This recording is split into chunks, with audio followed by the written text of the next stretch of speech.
Selamat hari Minggu, saudara-saudara sekalian, dimanapun saudara berada pada saat ini. Ibadah Minggu kali ini masih kita lakukan secara online, oleh karena penyebaran virus corona yang masih rawan bagi kita semua. Kiranya ibadah yang kita lakukan secara online ini tidak mengurangi penghayatan kita dalam menyambut dan mengalami berkat Tuhan. Kita percaya bahwa Tuhan tetap hadir berjumpa dengan kita. Sekalipun kita beribadah bersama keluarga dari rumah kita masing-masing. Selamat beribadah, Tuhan memberkati kita semua.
Mazmur pasal 16 ayat 8-9 mengatakan bahwa aku senantiasa memandang kepada Tuhan, karena Ia berdiri di sebelah kananku, aku tidak goyah.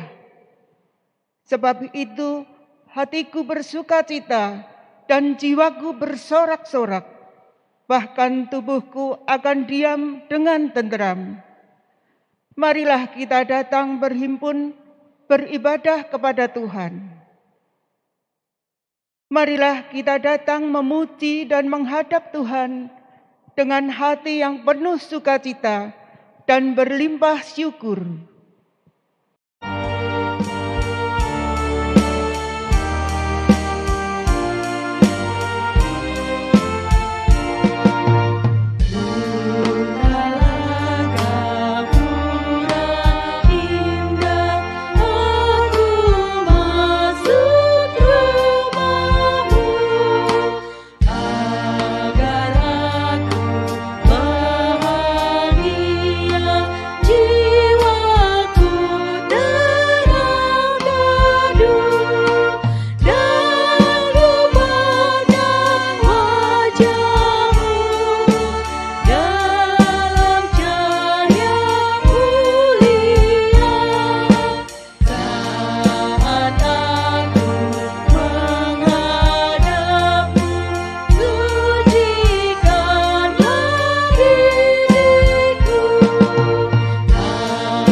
Jemaat yang dikasihi oleh Tuhan Yesus Kristus, Ibadah ini terjadi di dalam nama Allah Bapa, Anak, dan Roh Kudus.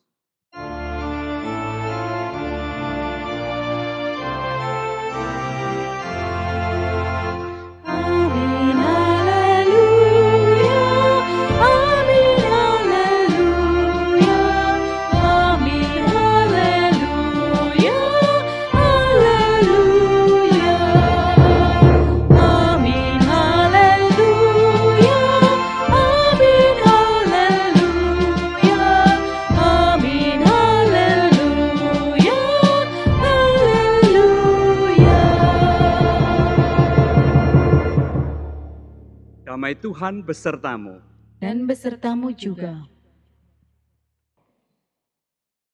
Lidah adalah organ kecil yang dimiliki oleh manusia. Tetapi kekuatannya sangat dahsyat. Baik kekuatan untuk membangun maupun untuk merusak.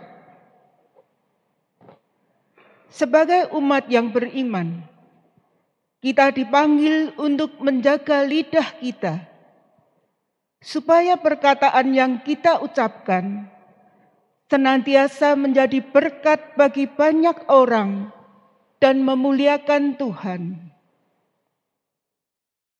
Pemazmur yang mengalami kebaikan dan kesetiaan Tuhan bukan hanya selalu hidup bersandar pada Tuhan, tapi juga menggunakan lidah atau mulutnya untuk menyerukan nama Tuhan seumur hidupnya.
Saudara sekalian, Sudahkah kita memiliki lidah seorang murid yang senantiasa menyerukan dan memuliakan Tuhan? Apakah kita selalu menggunakan mulut kita sesuai dengan kehendak Tuhan? Masihkah perkataan yang kita ucapkan selaras dengan tindakan kita dan menjadi berkat bagi orang-orang di sekitar kita?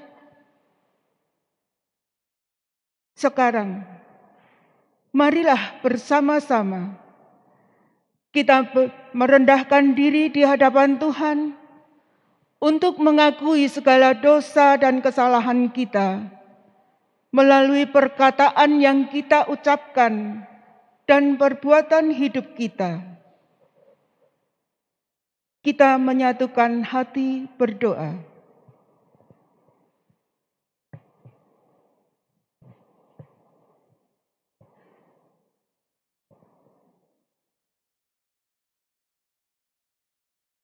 Ya Tuhan, dengan penuh sesal dan malu, kami datang memohon pengampunan-Mu. Ampunilah kami ya Tuhan, kalau kami sering tidak mengendalikan dan menggunakan lidah kami untuk mengucapkan perkataan yang memuliakan-Mu. Ampunilah kami ya Tuhan, jika kami dengan sengaja mengucapkan kata-kata kotor, kata-kata yang tidak membangun dan tidak menjadi berkat bagi sesama. Kiranya Tuhan mengampuni kami dan memampukan kami agar dapat menggunakan lidah kami seturut dengan kehendak-Mu. Di dalam Kristus kami memohon. Amin.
Jemaat yang dikasihi oleh Tuhan Yesus Kristus, setiap orang yang hidup dan mengharapkan kasih Tuhan, juga dengan sepenuh hati telah mengakui dosa, Tuhan berkenan menyampaikan berita anugerah-Nya. Berita anugerah disampaikan dari Efesus pasal yang keempat, ayat 31 dan ayat yang ke-32, yang demikian bunyinya. Segala kepahitan, kegeraman, kemarahan, pertikaian dan fitnah hendaklah dibuang dari antara kamu. Demikian pula segala kejahatan. Tetapi hendaklah kamu ramah seorang terhadap yang lain, penuh kasih mesra dan saling mengampuni, sebagaimana Allah di dalam Kristus telah mengampuni kamu. Demikianlah berita anugerah dari Tuhan. Syukur kepada Allah. Allah di dalam Kristus telah memperdamaikan dirinya dengan kita. Maka kami pun berdamai dengan sesama kami.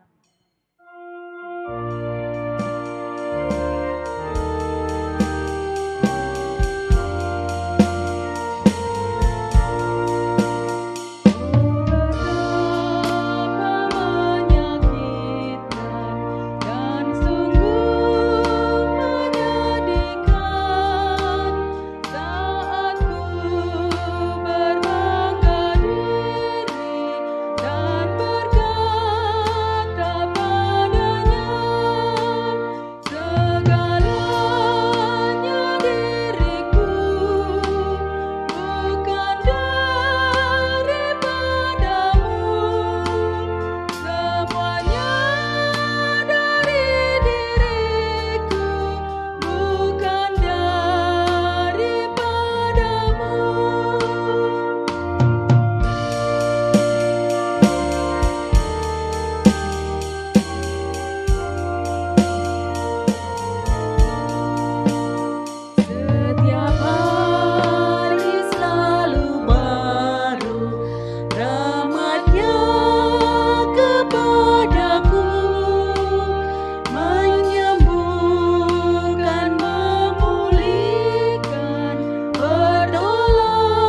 Sekarang mari kita satukan hati kita di dalam doa.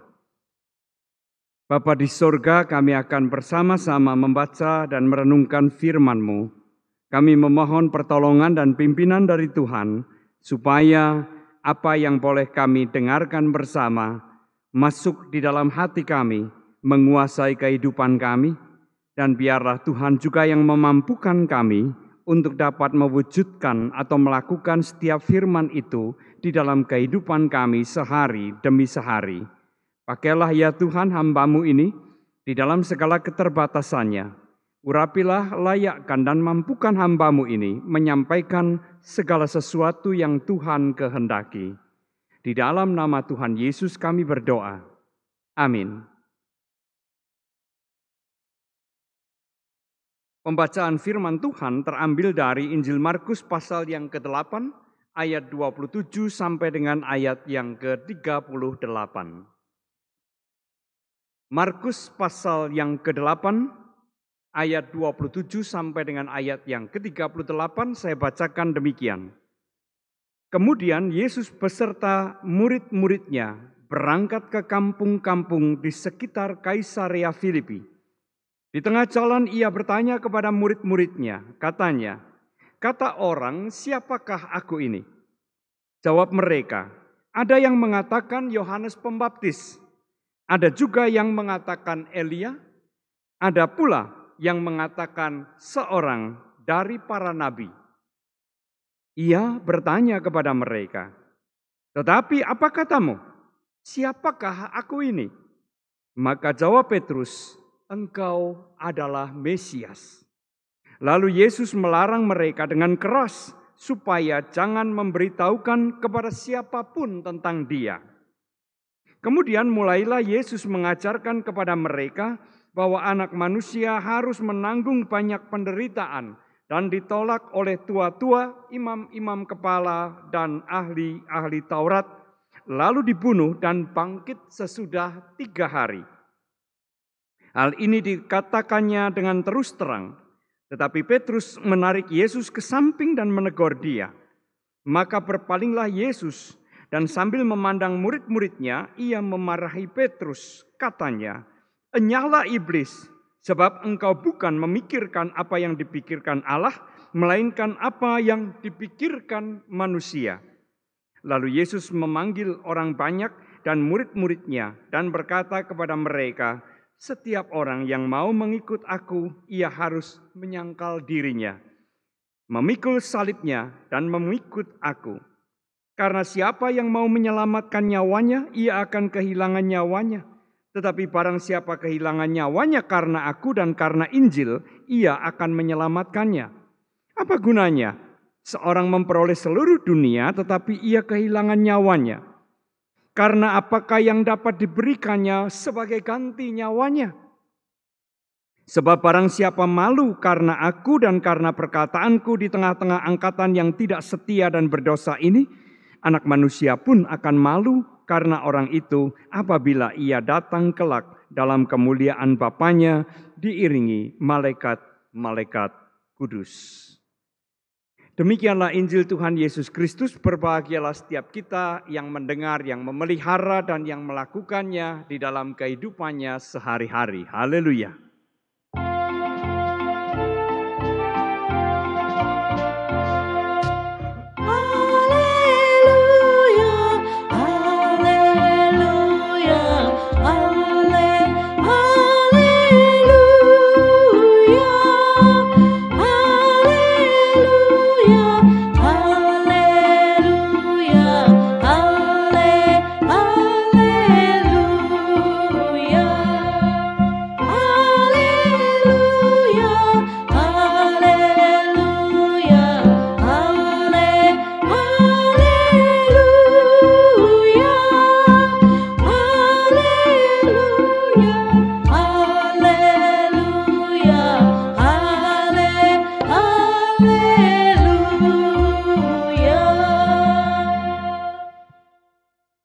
Saudara-saudara yang saya kasih di dalam Tuhan Yesus Kristus, 2 fungsi utama dari mulut dan lidah yang ada di dalamnya adalah untuk makan dan berkomunikasi. Menarik karena kedua fungsi itu merupakan kebutuhan dasar dari manusia. Setiap kita butuh makan supaya kita mendapatkan tenaga, supaya kita juga mendapatkan kesehatan, dan dengan demikian kita dapat melanjutkan hidup. Maka ketika seseorang terpapar COVID-19 dan kemudian kehilangan daya perasanya, ia sulit sekali makan. Karena apa yang masuk ke dalam mulutnya tidak memiliki rasa apapun, hambar. Itu tidak membangkitkan selera dan nafsu makan. Padahal untuk meningkatkan imunitas tubuh, orang butuh makan yang cukup. Supaya tubuhnya menjadi kuat dan dapat atau mampu melawan virus itu. Nah, saudara yang saya kasih dalam Tuhan Yesus Kristus, betapa pentingnya makan di dalam kehidupan manusia, dalam kehidupan semua makhluk hidup. Dan yang kedua, saudara, adalah komunikasi. Manusia itu dikenal sebagai makhluk sosial. Ia tidak mungkin tidak bergaul dengan orang lain. Ia selalu membutuhkan kehadiran orang lain dan ia selalu membutuhkan untuk berkomunikasi dengan orang lain. Cara komunikasi yang paling tua, setua usia manusia adalah bicara. Komunikasi lisan atau verbal. Ini cara komunikasi yang tidak tergantikan oleh teknologi secanggih apapun. Ya, kalau zaman ribuan atau bahkan mungkin puluhan ribu tahun yang lalu, orang hanya bisa berkomunikasi kalau berhadapan muka, saling bicara, ya. Tetapi dengan kemajuan teknologi sehingga orang yang berjarak jauh pun bisa berbicara. Tidak hanya mendengar suara, tetapi sekarang juga bisa melihat wajahnya, melihat mimik wajahnya. Tetapi apakah dengan kemajuan teknologi yang seperti itu, lalu kemudian bicara atau komunikasi lisan itu menjadi tidak penting lagi?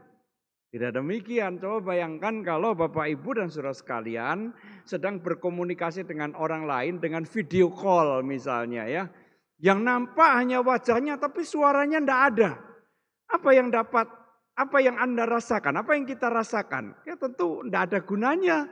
Ya, karena yang utama adalah suara. Lebih baik videonya buram atau tidak jelas, tapi suaranya jelas. Nah, itu menunjukkan bahwa komunikasi menjadi sesuatu yang sungguh sangat dibutuhkan oleh manusia, yang tidak mungkin dapat tergantikan oleh apapun. Yang saya kasih dalam Tuhan Yesus Kristus, betapa pentingnya fungsi lidah dan mulut itu tadi. Oleh karena itulah kita dipanggil untuk berhati-hati di dalam menggunakannya. Bijak-bijaklah di dalam menggunakannya. Nah, pada hari ini kita diajak untuk membaca satu kesaksian di dalam Alkitab. Satu bagian yang sangat penting yaitu pengakuan Petrus. Pengakuan Petrus ini penting karena apa? Karena ini merupakan ungkapan pertama kali di mana para murid mengakui Yesus sebagai Mesias. Ya, Tuhan Yesus bertanya kepada para muridnya, kata orang siapakah aku ini? Ada yang mengatakan Yohanes Pembaptis, ada yang mengatakan Elia, ada yang mengatakan salah satu dari para nabi. Tetapi kemudian Tuhan Yesus bertanya, lah kalau menurut kamu siapa? Kata orang demikian, tetapi kata kamu sendiri, siapakah aku? Dan Petrus mewakili para murid menjawab, engkau adalah Mesias. Mesias itu lebih tinggi dari Yohanes Pembaptis. Mesias itu lebih tinggi dari Elia maupun dari para nabi yang lain. Karena Mesias ini adalah yang diurapi, yang terpilih satu-satunya. Tidak ada yang lain.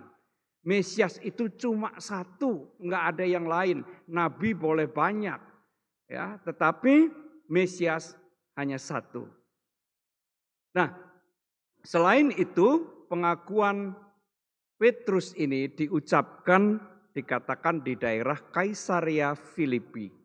Daerah itu, saudara yang saya kasihi, pada masa itu terkenal dengan banyaknya rumah-rumah ibadat penyembahan berhala. Ya, ini tidak lain adalah karena kebijakan dari penguasa setempat. Sehingga ada banyak macam-macam rumah ibadat dengan macam-macam dewa.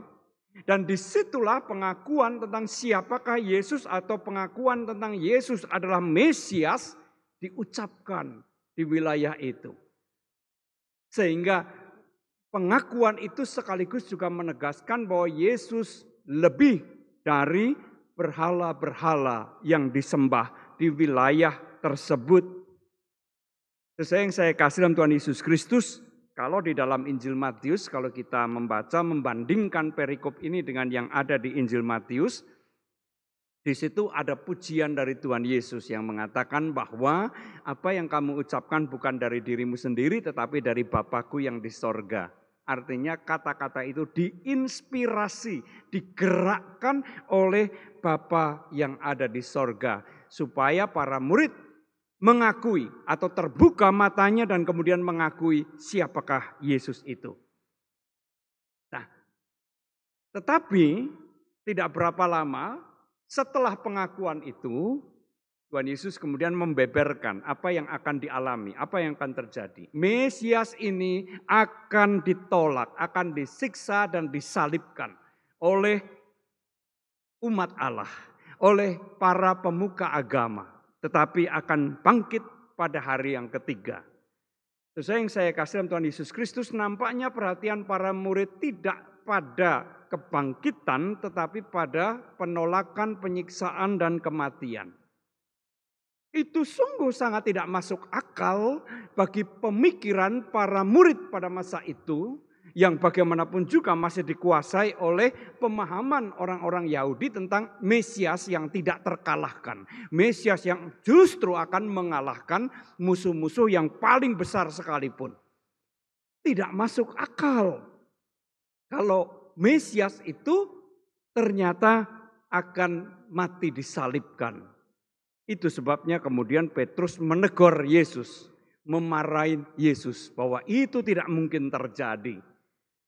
Reaksi atau respon dari Petrus ini ditanggapi oleh Yesus dengan kemarahan.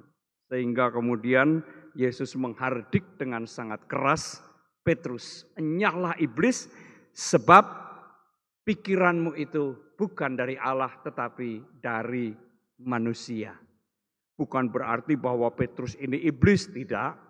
Tetapi apa yang dimaksudkan oleh Tuhan Yesus adalah bahwa pikiran yang bertentangan dengan kehendak dan pikiran Allah itu adalah berasal dari si jahat, dari si iblis. Dan oleh karena itu harus ditolak.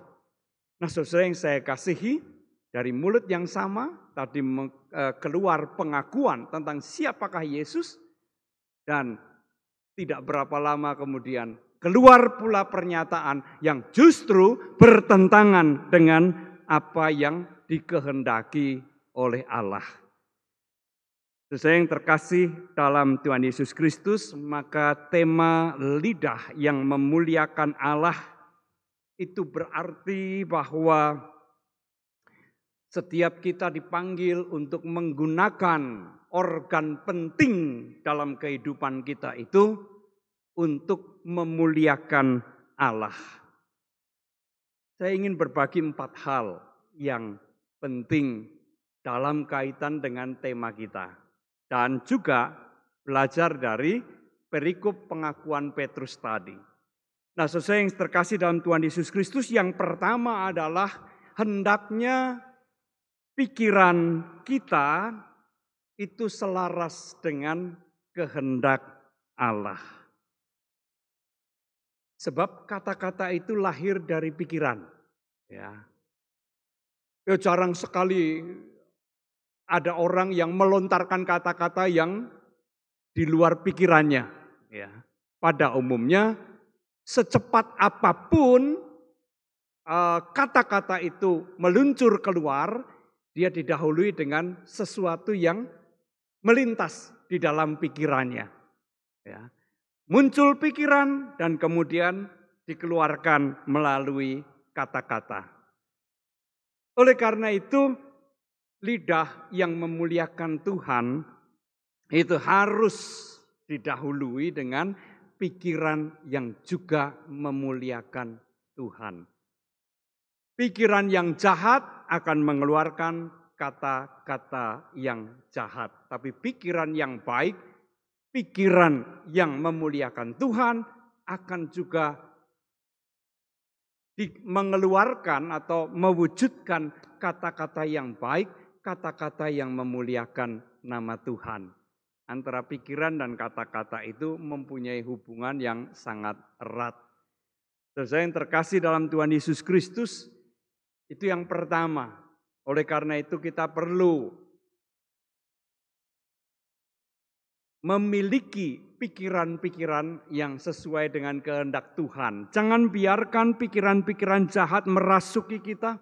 Jangan biarkan pikiran kita diisi dengan hal-hal yang tidak baik, hal-hal yang jahat, hal-hal yang mendukakan hati Tuhan. Melainkan isilah pikiran kita dengan hal-hal yang baik, yang memuliakan nama Tuhan. Maka kata-kata yang meluncur keluar dari lidah bibir kita juga merupakan kata-kata yang akan memuliakan Allah. Itu yang pertama. Yang kedua, kita juga diajak menyadari kekuatan lidah. Jikalau kita membaca surat Yakobus pasal yang ketiga ayat 1 sampai dengan yang ayat yang ke-12, surat Yakobus berbicara tentang kekuatan lidah, organ yang kecil ini. Ia salah satunya mengumpamakan lidah ini seperti kemudi pada kapal. Kemudi itu kecil saja. Ukurannya sangat kecil dibandingkan dengan kapal yang dikemudikan. Lebih besar, jauh lebih besar. Mungkin berpuluh-puluh kali lipat atau beratus-ratus kali lipat dari ukuran kemudi itu. Tetapi lihatlah bahwa kemudi yang kecil ukurannya tadi mampu mengendalikan, mengemudikan dan bahkan mengarahkan sebuah kapal yang sangat besar. Nah, itulah yang perumpamaan yang dipakai di dalam surat Yakobus yang mengingatkan kepada kita betapa dahsyatnya kekuatan lidah itu. Padahal dia termasuk organ yang lemah. Salah satu organ di luar ya yang bisa nampak oleh orang lain yang tidak memiliki tulang ya lidah. Biasanya kalau organ itu memiliki tulang seperti tangan, jari, kaki kuat ya. Tetapi organ yang tidak memiliki tulang itu termasuk organ yang lemah. Lidah termasuk di dalamnya, tetapi hati-hati. Sekalipun dia kelihatan lemah, dia memiliki kekuatan yang luar biasa. Baik untuk menghancurkan maupun juga untuk menguatkan. Kita juga bisa mengibaratkan atau membandingkan lidah ini dengan pisau yang sangat tajam. Kalau kita tahu, kalau kita punya pisau yang sangat tajam, sudah barang tentu kita akan berhati-hati di dalam menggunakannya. Tidak sembarangan menggunakannya, sebab keteledoran kecil atau kecerobohan kecil saja bisa menimbulkan luka yang fatal atau yang parah. Oleh karena ketajaman pisau itu. Nah, kalau kita menyadari bahwa kita punya organ yang kelihatannya lemah tetapi mempunyai kekuatan yang dahsyat, berhati-hatilah kita di dalam mempergunakannya. Hal yang ketiga, saudara yang saya kasihi, kalau kita memperhatikan atau membaca kitab Yesaya pasal 50 ayat 4 sampai dengan ayat yang ke-9, di sana ada nyanyian hamba Yahweh, hamba Allah. Di dalam salah satu bagian nyanyian itu juga berbicara tentang lidah seorang murid. Sang hamba Yahweh memohon kepada Allah supaya diberi lidah seorang murid. Dan apa yang dicirikan dari lidah seorang murid? Ia menumbuhkan pengharapan dan semangat baru untuk atau bagi mereka yang letih dan lesu. Lidah seorang murid adalah lidah yang menumbuhkan semangat baru, kekuatan baru, pengharapan baru. Bukan menghancurkan harapan dan semangat yang ada. Melainkan justru mengokohkan, memperkuat, sehingga orang dapat memandang kehidupan ini dengan penuh optimisme. Saudara yang terkasih dalam Tuhan Yesus Kristus, di dalam pembinaan parenting, yaitu bagaimana orang tua menjadi orang tua buat anak-anaknya, itu selalu diingatkan, hati-hati ya dengan kata-kata kepada anak-anak. Orang tua yang sangat sering atau yang terbiasa memberi penghakiman atau penilaian negatif yang buruk terhadap anaknya, itu lambat laun akan membentuk kepribadian anaknya. Contohnya, kalau ada orang tua yang sering mengata-ngatai anaknya sebagai anak yang bodoh, anak yang tidak berguna. Pokoknya setiap kali anak ini nakal, setiap kali anak ini melakukan sesuatu yang tidak sesuai dengan kehendak orang tuanya, di dalam kemarahan orang tuanya akan mengatakan dasar anak bodoh, dasar anak tidak berguna, dan sebagainya. Penghakiman-penghakiman atau penilaian-penilaian yang sangat buruk, sangat negatif. Jikalau kata-kata ini terus diucapkan atau sering diucapkan, ini akan membentuk si anak ini. Anak kita akan tumbuh menjadi anak yang menghayati dirinya memang sebagai orang bodoh. Tidak bisa apa-apa, tidak berguna apapun. Kita bisa membayangkan kalau kita punya anak bertumbuh dewasa dan ketika dewasa dia hanya berpikir, dia hanya mengira, menilai dirinya sebagai orang yang bodoh, orang yang tidak bisa berbuat apa-apa, orang yang tidak ada gunanya ada di dalam dunia ini. Alangkah menyedihkan masa depan anak ini. Dan ini tidak luput, tidak lepas dari kata-kata yang sangat sering diucapkan oleh orang tua kepada anak-anaknya. Mungkin 50 tahun yang lalu, guru-guru di sekolah juga gampang sekali toh mengatakan dasar anak bodoh, ya, mempermalukan anak di depan kelas. Ya. Tapi sekarang itu tidak boleh lagi. Pendidik tidak boleh lagi melakukan hal-hal semacam itu. Karena itu termasuk bullying, ya, termasuk pelecehan, penghinaan. Dan itu meruntuhkan semangat dan motivasi diri dari si anak itu. Yang merusak segala sesuatunya. Kata-kata. Merusak masa depan seseorang. Maka sesuai yang saya kasih Tuhan Yesus Kristus, lidah yang memuliakan Allah adalah lidah seorang murid. Yang menumbuhkan pengharapan, yang menumbuhkan kekuatan dan semangat baru bagi mereka yang letih dan lesu.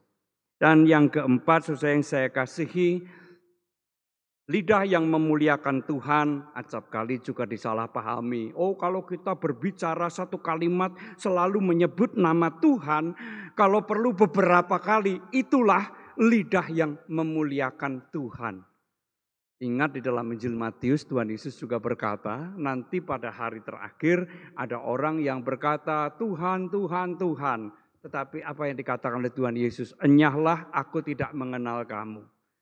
Artinya apa? Artinya saudara-saudara, lidah yang memuliakan Allah tidak berarti bahwa setiap kata, setiap kalimat mesti ada kata Tuhan di dalamnya. Tidak.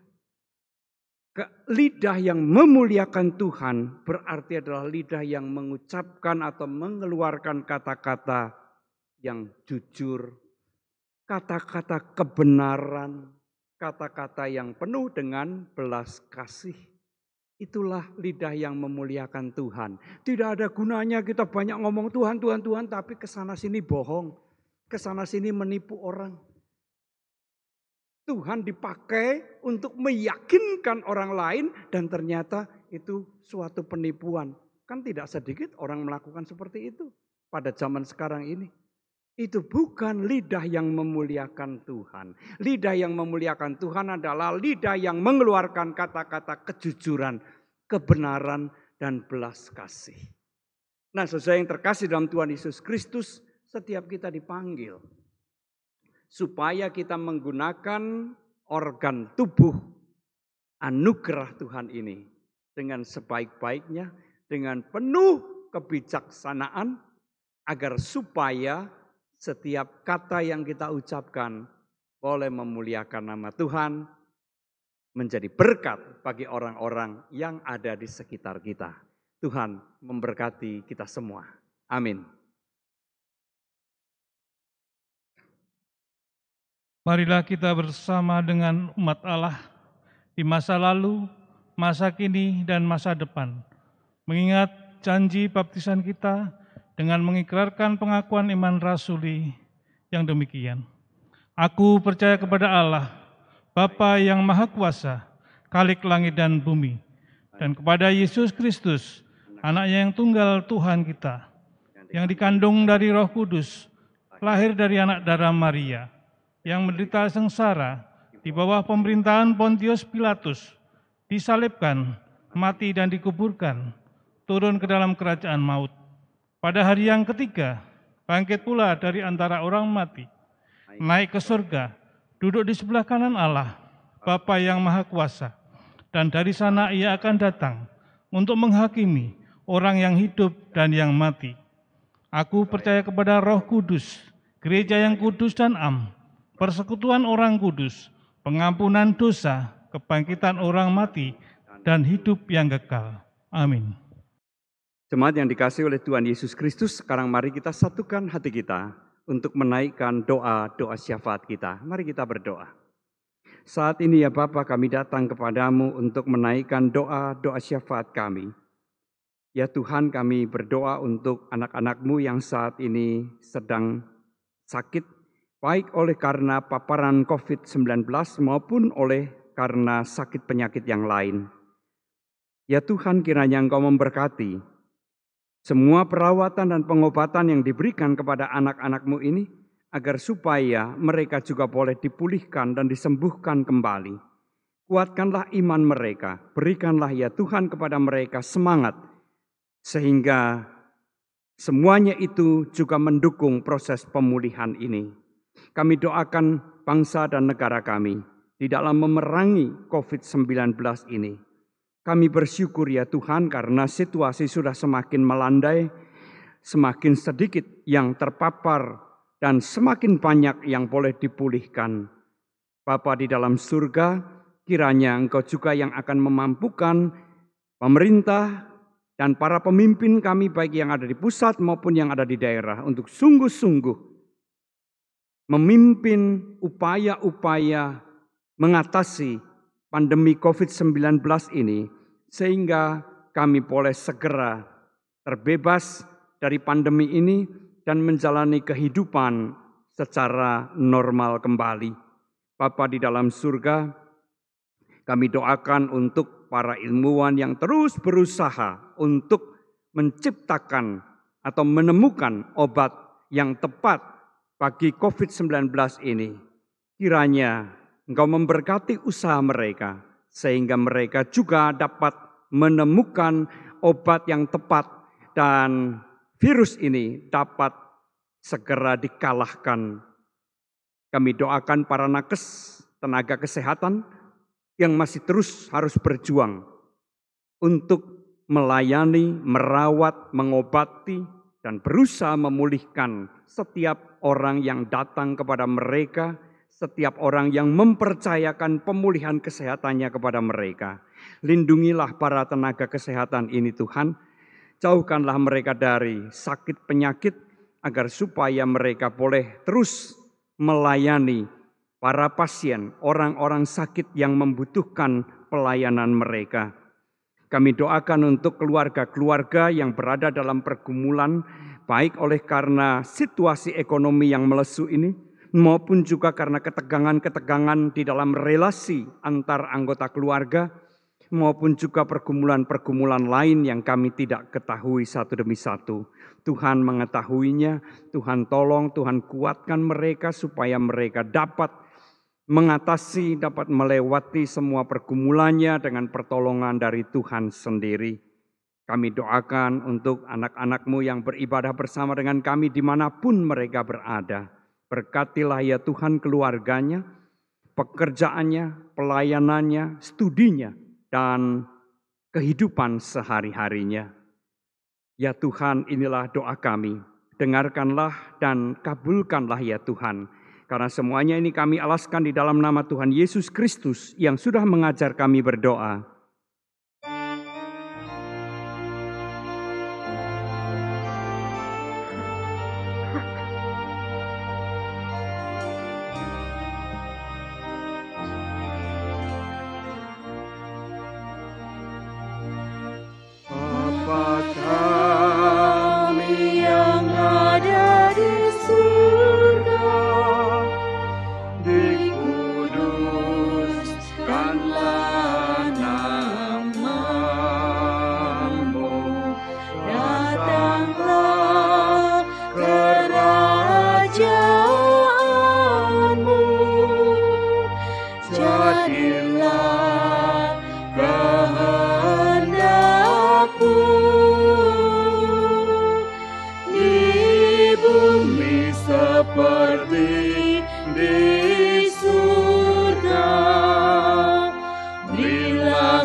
Ampuni kesalahan kami, seperti kami ampuni yang lain, dan jauhkan kami dari pencobaan, lepaskanlah kami dari yang jahat, sebab Engkau yang punya kerajaan serta kuasa dan kemuliaan sampai selama-lamanya. Amin.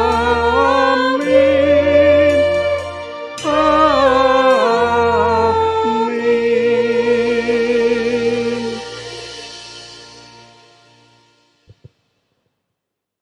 Firman Tuhan yang melandasi persembahan kita dari Kolose 3 ayat 17 yang berbunyi demikian. Dan segala sesuatu yang kamu lakukan dengan perkataan atau perbuatan, lakukanlah semuanya itu dalam nama Tuhan Yesus sambil mengucap syukur oleh Dia kepada Allah Bapa kita. Jemaat dapat memberikan persembahan dengan cara mentransfer ke rekening GKI Sangkrah Solo, juga melalui QRIS dengan scan barcode seperti yang tertera pada layar. Marilah kita berdoa sebelum memberikan persembahan kita kepada Tuhan.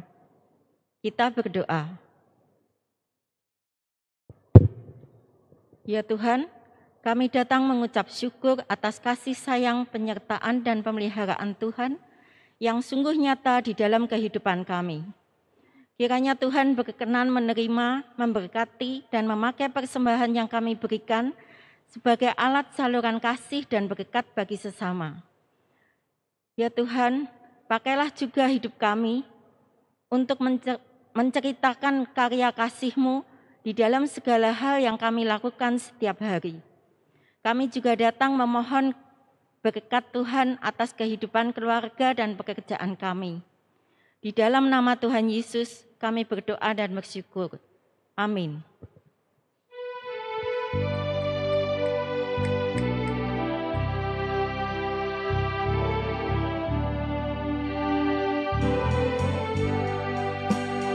Tuhan ambil hidupku dan kuduskan bagimu.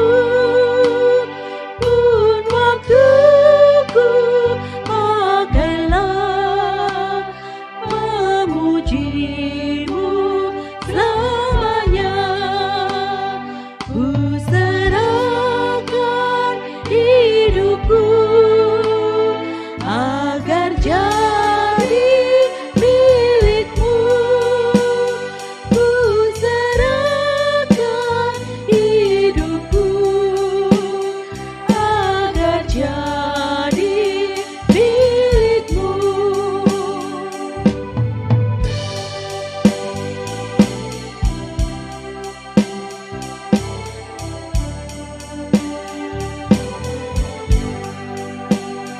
Buatlah suaraku hanya mengakukanmu, dan sertakan lidahku jadi saksi Injilmu. Ku serahkan hidupku agar jadi milikmu. Ku serahkan hidupku agar jadi milikmu.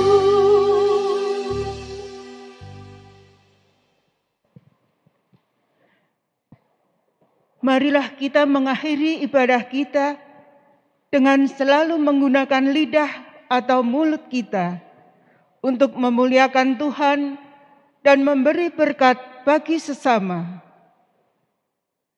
Milikilah lidah seorang murid yang selalu mengucapkan perkataan yang mendatangkan kebaikan bagi sesama dan menuturkan cinta kasih Tuhan di tengah dunia ini.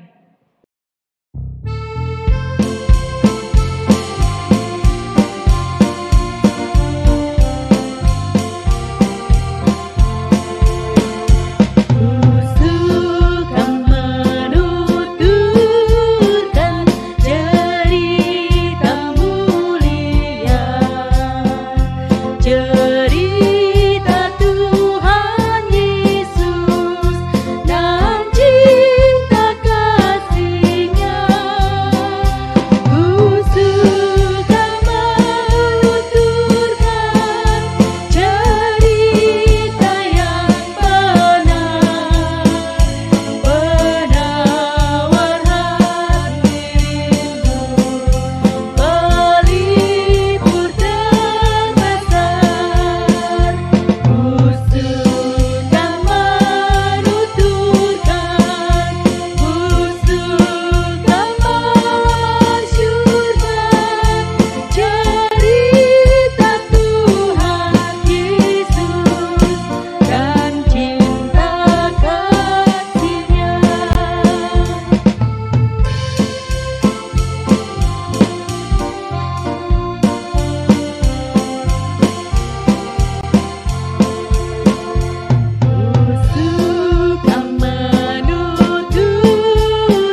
Jemaat yang dikasihi oleh Tuhan Yesus Kristus, sekarang arahkanlah hidupmu untuk berkarya di tengah dunia ini. Kami hidup menjadi berkat di tengah dunia ini. Jadilah sahabat dan saksi Kristus bagi sesama. Kami hidup berbuah berkat bagi sesama. Muliakanlah Sang Bapa, Anak, dan Roh Kudus di dalam segala kata dan perilaku hidupmu. Kini dan selamanya. Sambut dan terimalah sekarang berkat Tuhan. Tuhan memberkati engkau dan melindungi engkau. Tuhan menyinari engkau dengan wajah-Nya dan memberi engkau kasih karunia. Tuhan menghadapkan wajah-Nya kepadamu dan memberi engkau damai sejahtera. Amin.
Saudara-saudara yang saya kasih di dalam Tuhan Yesus Kristus, dimanapun saudara-saudara berada, ibadah minggu telah usai dan kiranya kita tetap dan terus menjaga kesehatan, mematuhi protokol kesehatan agar supaya kita tidak terpapar COVID-19. Selamat hari Minggu, Tuhan memberkati.